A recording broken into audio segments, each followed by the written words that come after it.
Hindi nga po mga idol katulad ng nagdaang exhibition game, nagawa nga po ng Team USA na tambakan ang South Sudan sa kanilang rematch 103-86 sa pangunguna ni Bam Adebayo na merong 18 points, Kevin Durant 14 points at nakapagtala rin naman dito si LeBron James ng 12 points, 6 rebounds, 5 assists.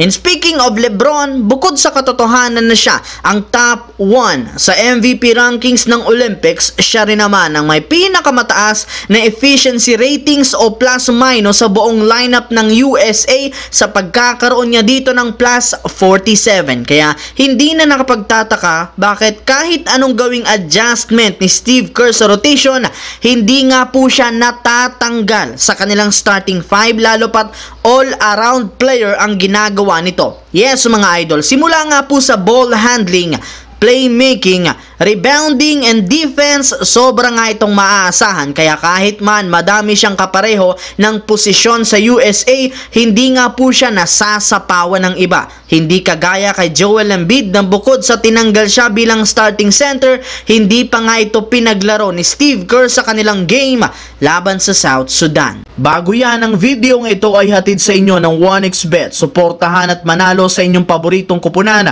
sa NBA, PBA, MPBL at ngayong Paris Olympics at iba pang sporting events. Maaaring makakuha up to 12,000 cash bonus sa inyong first deposit gamit ang aking promo code. Pag tama prediction mo, panalo ka. Simple lang, pindutin lamang ang link sa comment section at mag-register gamit ang inyong GCash account para makapag-cash in at cash out. Isang paalala, tumaya ng responsable. Samantala, ayon nga po dito, parte rin naman nga po ng game plan ang pagbabangko kay Embiid upang sa ganon matapatan nila ang bilis at liksi ng mga players ng kalaban, which is naging successful rin naman matapos silang manalo at umangat sa 2-0 ang kasalukuyang record sa Olympics kung saan sila ang number 1 ngayon sa Group C. Ibig sabihin, pasok na nga sila sa knockout stage ng kompetisyon. Pero nilinaw rin naman ni Coach Steve Kerr na pansamantala lamang ang kanyang ginawa kay Joel Embiid, gayong inaasahan babalik muli ito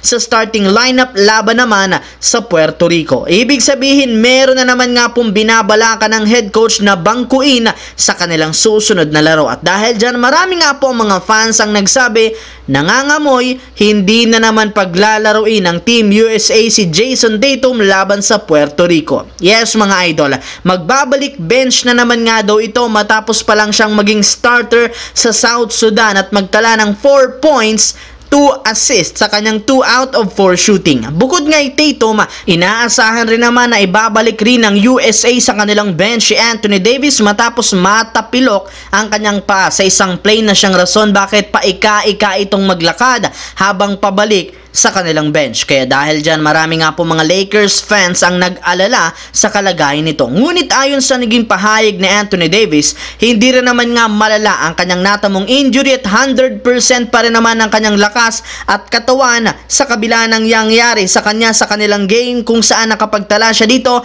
ng 8.7 rebounds, 3 assists, 1 steal, 1 block sa kanyang 4 out of 9 shooting. Sinabi rin naman ito na ang kanyang kakampi na si Wenyen Gabriel ang rason bakit siya natapilok matapos nitong tapakan ng kanyang binti. Sa madaling salita, inaasahan nga po na maglalaro pa rin si Anthony Davis sa susunod na laro nila kontra naman sa Puerto Rico.